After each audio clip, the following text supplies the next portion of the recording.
We have made incredible progress. I don't think there's ever been a president elected who in this short period of time has done what we've done. I think we've had one of the most successful 13 weeks in the history of presidency. No administration has accomplished more in the first 90 days. I think we are going to have a big win soon. We're going to have some great legislative victories in the very near future. First they go big, then they go home. Donald Trump had been bullish, as you see there, about these first 90 days of his presidency.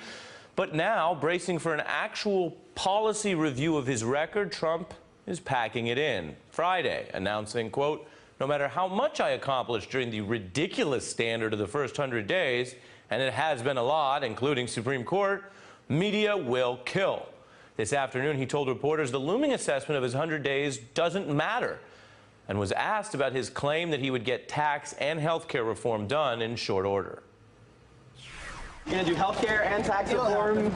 We'll see what happens. No particular rush, but we'll see what happens. But healthcare is coming along well. You think you're going to get a health care vote next week? 100 days?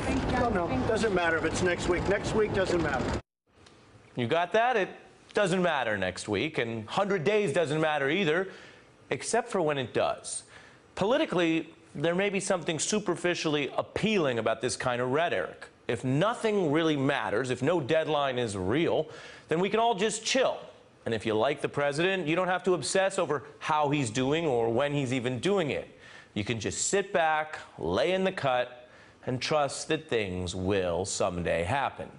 But if you're counting on what the government does, if you're a veteran on a waiting list for health care at a VA hospital, or a patient wondering if Obamacare is going to continue or going to change or end, or even if you're just a big corporation crafting a plan for next year's spending and saving, then it does indeed matter if and when the government acts. Joining me now for more, Indira Lakshmanan, Washington columnist for the Boston Globe, also with the Poynter Institute for Media Studies, as well as former Republican Congressman David Jolly of Florida. Congressman, what am I missing here? Does none of it really matter? Is there kind of a nice sort of Trumpian nihilism that's taking in as we near 100 days? Well, Donald Trump is right about something. No president has had 100 days like he has, right? We can agree. Yeah. We can agree on that. Look, I think what we have litigated this first 100 days, we know he has failed on policy. We have litigated his credibility.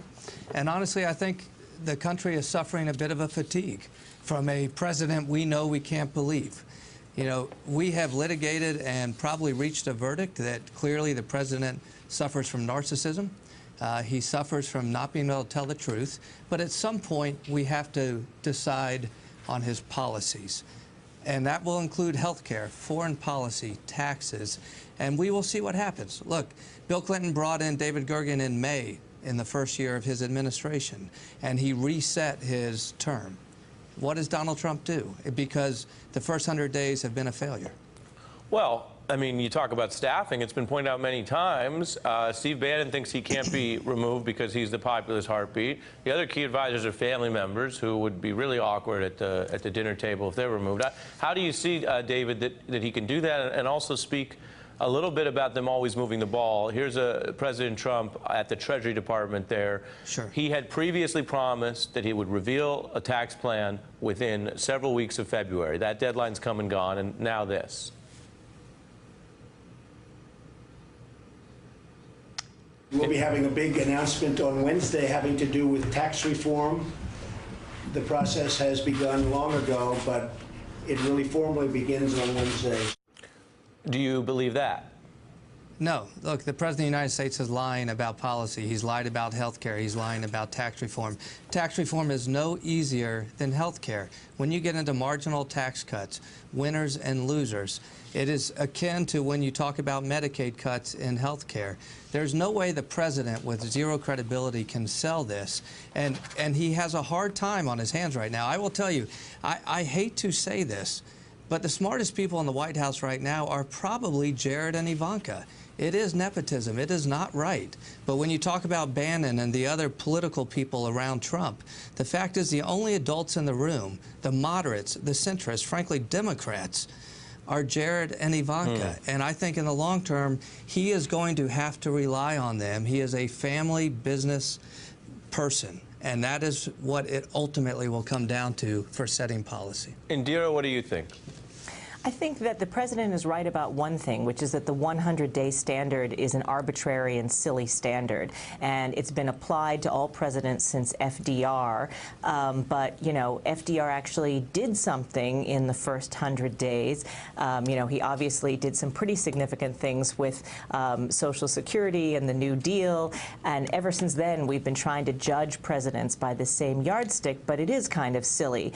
However, Trump also knows that everybody uses this standard, and particularly in our modern media, everybody is, you know, going to be writing their analysis. Everyone's going to have their programs of the first 100 days and their, you know, special graphics and charts. And so he knows very well that he has to try to prove that he's accomplished something, and he's going to want to tick the boxes. Well, let me ask you this, Indira, because historically, one of the reasons is that typically people get more done early and less done later because of the honeymoon. Because, yeah, momentum changes and you get closer to elections. So that's right. Isn't that standard somewhere relevant to whether he's got momentum now? Well, he should have the most momentum now, but, you know, as we've just been discussing, he has not been able to get things accomplished, and he vowed that he would repeal the Affordable Care Act immediately. He obviously was unable to get that done, and when he didn't get it done, he said, well, I never said I'd get it done in the first 60 days, and everyone, including this show, were playing the clips in which he said he'd get it done in the first week. You know, so he's constantly changing his tune. It's what, you know, it's what we all call moving the goalposts. So he moves the goalposts, but I think that this speaks very directly to what he's going to try to do next week. And what he's going to try to do next week is he wants to revive from the dead his effort to repeal and replace. He's going to try to bring in this tax reform. He's going to try to get his budget priorities in. So, you know, he wants to be able to have something that he can put on the board as a success before 100 days. Let me thank David Jolly for being here. Indira, stay with us for more. Hey there, I'm Chris Hayes from MSNBC. Thanks for watching MSNBC on YouTube. If you want to keep up to date with the videos we're putting out, you can click subscribe just below me, or click over on this list to see lots of other great videos.